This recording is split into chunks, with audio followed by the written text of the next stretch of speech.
This is the remarkable story of the Inuit and their ancestors, people who didn't just survive in one of the harshest climates on Earth, but thrived there for thousands of years. Migrating eastward from what is now Alaska, they expanded across North America to Greenland, a journey covering a distance greater than from London to New York. To protect themselves from the unforgiving cold, the Inuit engineered sophisticated subterranean homes, some even complete with dedicated kitchens. They created an astonishing array of tools, from harpoons to sleds, that allowed them to hunt an impressive range of Arctic animals, caribou, seals, whales, even polar bears, adapting ingeniously to the challenges of each season. To me, the Inuit are the embodiment of human resilience and ingenuity, excelling in conditions that would cripple most civilizations. And this is their story. Who are the Inuit? The term Inuit broadly refers to the indigenous peoples of the Arctic, regions of Alaska, Canada, Greenland, and parts of Russia. In their own language, the word Inuit simply means the people, and their language is known as Inuktitut, though many regional dialects exist. Their vast homeland, Inuit Nunangat, encompasses the land, water, and ice of the Arctic. Today, over 125,000 Inuit people, belonging to about 40 ethnic groups, live across this enormous stretch of territory. Despite the vast distances between them, the Inuit have remained culturally and genetically unified to a surprising degree. The 8 major Inuit ethnic groups include the Labrador Inuit, Nunavimmiut, Nunatsiavut, Igloolikmiut, Kivalirmiut, Netsilingmiut, Inuinak, and Inuvialuit.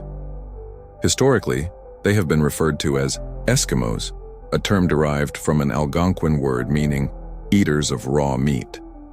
However, this label is considered derogatory today due to its colonial origins and negative stereotypes. Ancient migrations and the birth of a culture around 5,000 years ago, various groups settled along the Bering Strait, a region that was then free of ice and teeming with wildlife. Archaeological evidence reveals that this was the cradle of Inuit ancestry. A millennium later, as ice sheets melted, these early people migrated eastward across the Arctic coast and into North America. Historians refer to 2 major cultural periods of this era, the Paleo-Inuit and the Neo-Inuit. It was the Neo-Inuit, also called the Thule people, who would eventually become the direct ancestors of the modern Inuit. Emerging from western Alaska around 1000 AD, the Thule expanded rapidly eastward, reaching Greenland in less than a century. In doing so, they displaced an earlier culture known as the Dorset, called the Tuniat in Inuit legend, whom they described as strong and tall but shy and easily frightened. Thule ingenuity and Norse encounters. The Thule were master hunters, particularly of large sea mammals. Their techniques included harpoons with drag floats that exhausted prey like whales by preventing them from diving. Their advanced technology enabled rapid migration. Large skin boats and dog sleds allowed for transportation of families and supplies across vast distances. Thule homes were built using whalebone frames, sod, and animal skins. In winter, they traveled inland, constructing snow houses and skin tents for temporary shelter, while hunting terrestrial animals. The Thule also made contact with Norse settlers, who had arrived in Greenland and coastal Canada during the Viking Age. Norse sources referred to the Inuit as Skraelingjar, the dried skin people, a reference to their clothing made from animal pelts.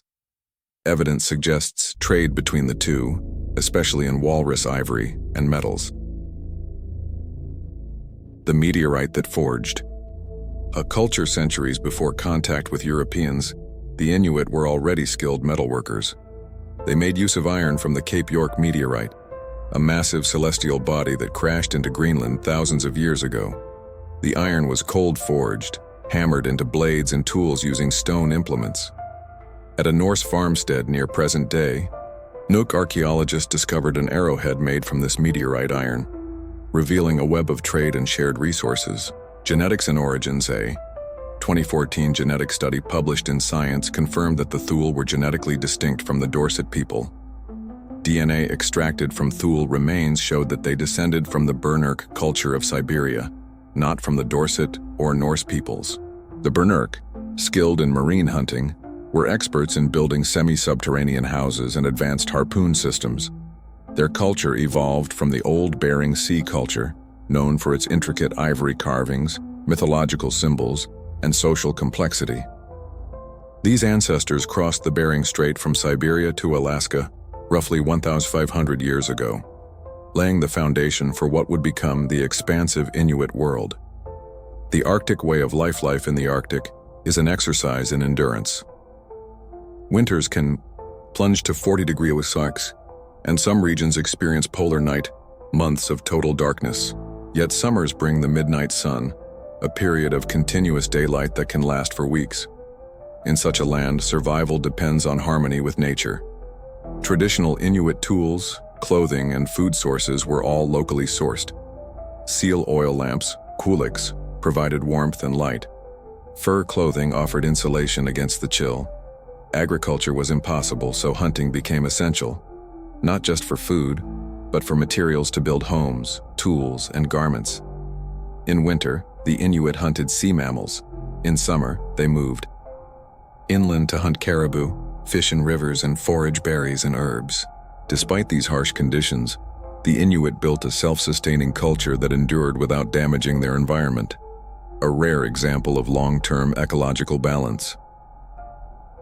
Conclusion: the story of the Inuit is one of remarkable endurance, adaptation, and ingenuity. From meteorites to mammoths, from the Bering Strait to Greenland, they have thrived in conditions that most would find unlivable. Their cultural history stretches across millennia, etched into the ice, the land, and the stars above. This is not just a survival story, it is a story of a people who for thousands of years called the Arctic not a challenge, but home. The men hunted, made tools, and built kayaks, while the women prepared animal pelts, sewed clothes, dried meat, looked after the children, fished, and gathered lions, seaweed, etc. The Inuit also left plenty of time for amusement. Playing jacks and cup and ball were generally a wooden handle, to which a small ball is attached by a string, and that has one or two cups upon which the player tries to catch the ball in the cup, telling stories and dancing. The caribou they hunted was used for all kinds of things, the meat for food, of course, but also the hide, which was used to make clothes, blankets, ents, and kayak skins. The tough skin from the animal's forehead was used for shoe SS, and the softer skin from its belly for making leggings. A parka needed 4 caribou hides, and a pair of pants required 2 more. The antlers were used to make tools. The tendons made sewing thread, and the fat was rendered to make lamp oil. The Inuit hunted sea animals from single-passenger sealskin, covered boats called kayak, meaning minbo, which were extraordinarily buoyant and could be righted by a seated person, even if completely overturned. Because of this property, the design was copied by Europeans and Americans who still produce them, under the Inuit name Kayak Inuit. People also made umak, a woman's boat. Larger open boats made of wood frames covered with animal skins for transporting people, goods, and dogs. They were 20 to 40 ft long and had a flat bottom, so that the boats could come close to shore in the winter. Inuit would also hunt sea mammals by patiently watching an eygue, a breathing hole in the ice, and waiting for the air-breathing seals to use them. This technique is also used by the polar bear, who hunts by seeking holes in the ice and waiting nearby in winter. Both on land and on sea ice, Inuit used dog sleds they called kamu for transportation. Dogs played an integral role in the annual routine of Inuit all year long. They assisted with hunting by sniffing out seals' holes and pestering polar bears. A team of dogs in either a side-by-side or fan formation would pull a sled made of wood, animal bones, or the baleen, from a whale's mouth, and even frozen fish over the snow and ice. They also protected Inuit villages by barking at bears and strangers. Inuit generally favored and tried to breed the most striking and handsome of dogs, especially ones with bright eyes and healthy coats. The dog breed used by Inuit was the Canadian Eskimo dog, which they called Kimik. The breed originated from the sled dogs used by the Tool people of Arctic Canada. They can weigh between 18 and 40 kilograms and pull between 45 and 80 kilos per dog for distances up to 70 mi or 113 kilometers. Unfortunately, since the 1960s, the traditional working dog teams became increasingly rare due to the increased popularity of snowmobiles used by the Inuit. The Inuit used stars to navigate at sea, and landmarks to navigate on land. They possessed a comprehensive native system of toponymy. Where natural landmarks were insufficient, Inuit would erect an inuk, shuka landmark built with stone, placed upon stone used for navigation as a point of reference, a marker for travel routes, fishing places, camps, hunting grounds, places of veneration, drift fences used in hunting, or to mark a food cache. The Greenland Inuit created Moloch wooden maps, which are tactile devices that represent the coastline. Most Inuit wintered either in snowblock houses, generally referred to as igloo, a dome-shaped structure made of compacted bricks of snow where on the outside temperatures may be as low as 45 degrees C, but on the inside the temperature may range from 7 to 16 degrees C, or in semi-subterranean houses built of stone or sod over a wooden or whalebone framework. In summer, many Inuit lived in animal skin tents. Some of these even had their own kitchen. The anorak or parka is made in a similar fashion by Arctic peoples from Europe through Asia and the Americas, including Inuit. The back part of the amoy. The women's parka was traditionally made extra large with a separate compartment below the hood to allow the mother to carry a baby against her back and protect it from the harsh wind. Styles vary from region to region. From the shape of the hood to the length of the tails, boots could be made of caribou or seal skin and designed for men or women. Anthropologists once believed that Inuit cultures routinely killed children born with physical defects because of the demands of the extreme climate. These views were changed by late 20th century discoveries of burials at an archaeological site. One such burial was that of a female child approximately 9 years old, who had clearly been born with a congenital birth defect. This child had never been able to walk, but must have been cared for by family throughout her life. She was the best preserved body ever recovered in Alaska, and radiocarbon dating of grave goods and of a strand of her hair all place her back to about 2200. At another old pervasive European myth about Inuit is that they killed elderly and unproductive people. But this is not generally true in a culture with an oral history. Elders are the keepers of communal knowledge, effectively the community library, because they are of an extreme value as the repository of knowledge.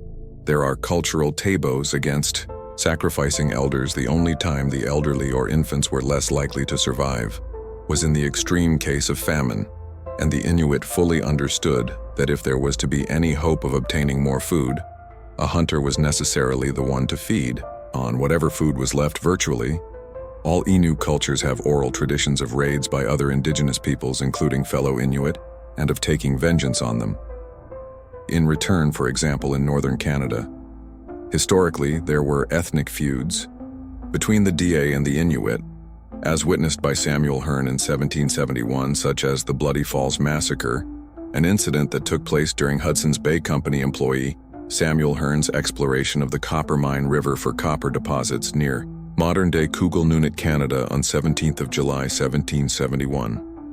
The narrative states that the Chip Hawaiian and Copper Indian Da men, led by Hearne's guide and companion Munabi, attacked a group of Copper Inuit camped by rapids, approximately 9 mi upstream from the mouth of the Coppermine River. The Den men then set upon the Inuit camp and killed approximately 20 men, women and children. In 1996, Day and Inuit representatives participated in a healing ceremony to reconcile the centuries-old grievances. The typical Inuit diet is high in protein and very high in fat. In their traditional diet, Inuit consumed an average of 75% of their daily energy intake from fat, from animals such as seals, whales, walrus, salmon, caribou, and musk oxen. While it is not possible to cultivate plants for food in the Arctic, Inuit have traditionally gathered those that are naturally available.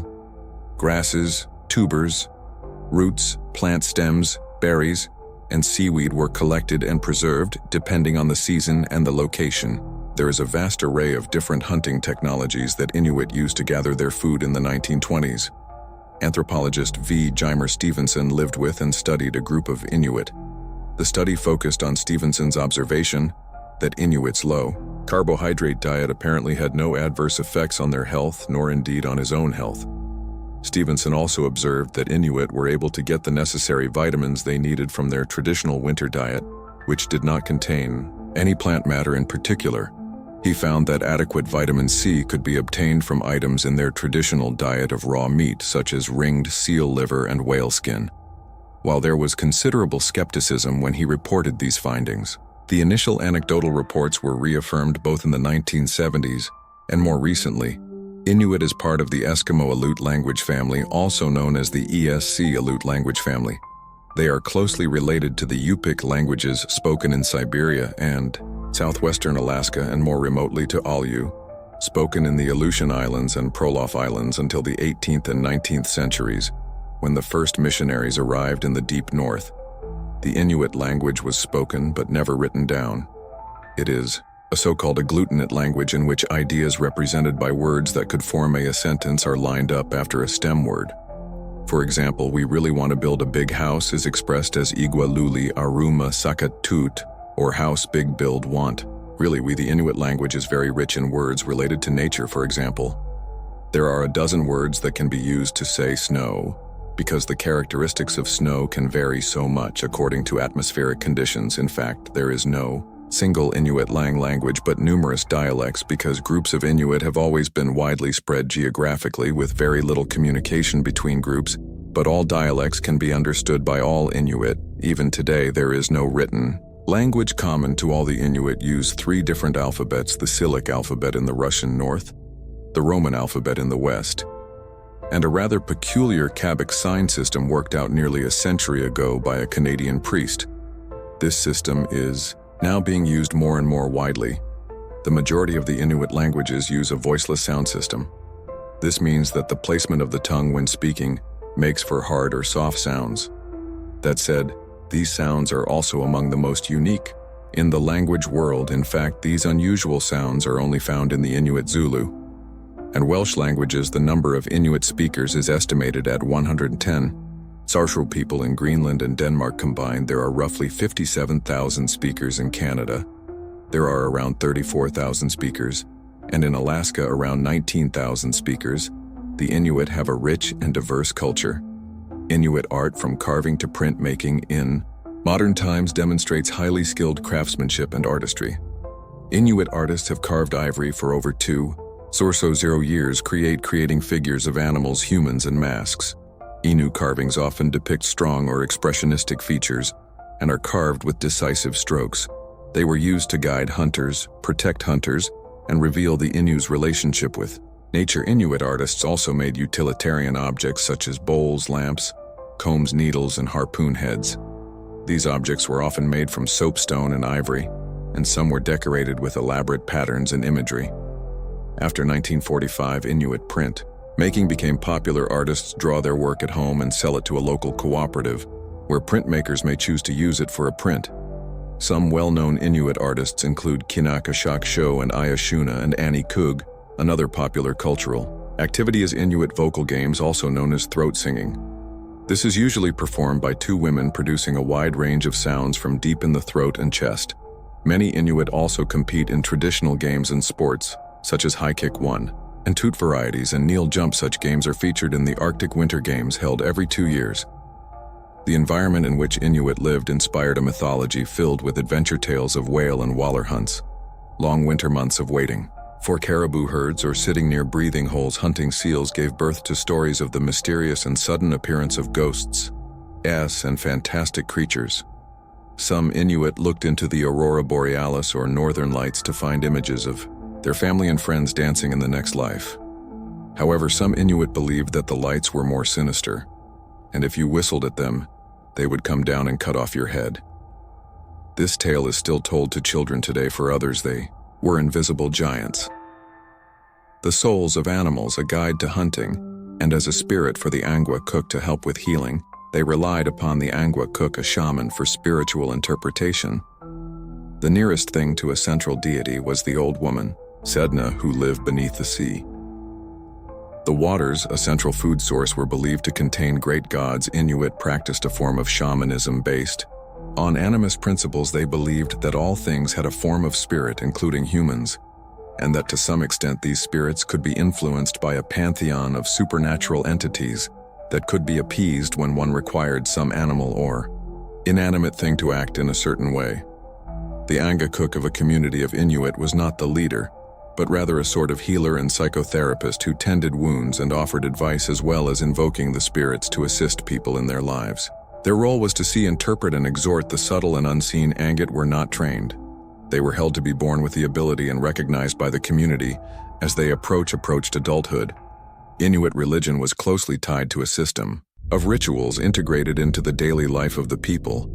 These rituals were simple but held to be necessary according to a customary Innu, saying, "The great peril of our existence lies in the fact that our diet consists entirely of souls, by believing that all things, including animals, have souls like those of humans. Any hunt that failed to show appropriate respect and customary supplication would only give the liberated spirits cause to avenge themselves. The harshness and unpredictability of life in the Arctic ensured that Inuit lived with concern for the uncontrollable.